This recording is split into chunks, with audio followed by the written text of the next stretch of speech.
Quartier Jacques, Enagnon et environ, nous sommes à Akpakpa sur la corniche est avec une belle vue sur l'océan Atlantique.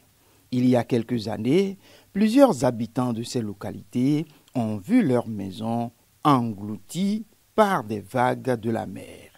Mais depuis le gouvernement de Boni-Yayi, des travaux ont été entrepris et poursuivis par le gouvernement de Patrice Talon pour aménager la berge.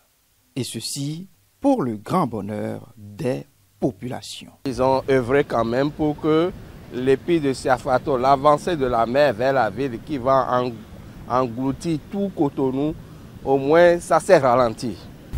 Et je vois qu'aujourd'hui, c'est une zone qui est très bonne. On doit remercier le président qui a beaucoup travaillé aujourd'hui. Des épis ont été posés ça et là pour freiner l'érosion côtière. Néanmoins, des craintes ne semblent pas totalement dissipées. Malgré que le gouvernement a posé les pierres, la mer avance. Et ça confirme l'idée selon laquelle rien ne peut arrêter la mer.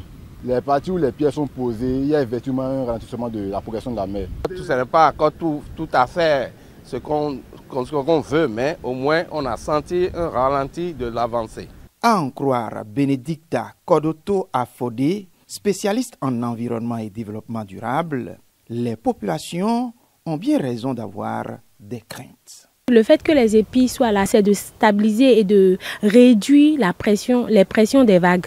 Donc, avec ce qui se passe actuellement, avec les changements climatiques, avec la fonte des glaciers, c'est normal que on constate une hausse au niveau de la mer.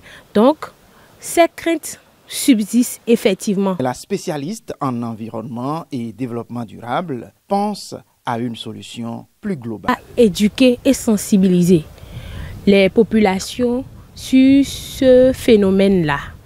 Il faudrait aussi impliquer les populations dans la préservation des côtes, si je peux m'exprimer ainsi, et aussi augmenter, comme je l'ai dit un peu plus haut, renforcer, réhabiliter, et pourquoi pas, parce que le fait qu'on sauvegarde une partie de la côte, ça crée d'autres problèmes, d'autres érosions en aval là. Certainement que les responsables en charge de l'environnement sont déjà en train de réfléchir sur la question.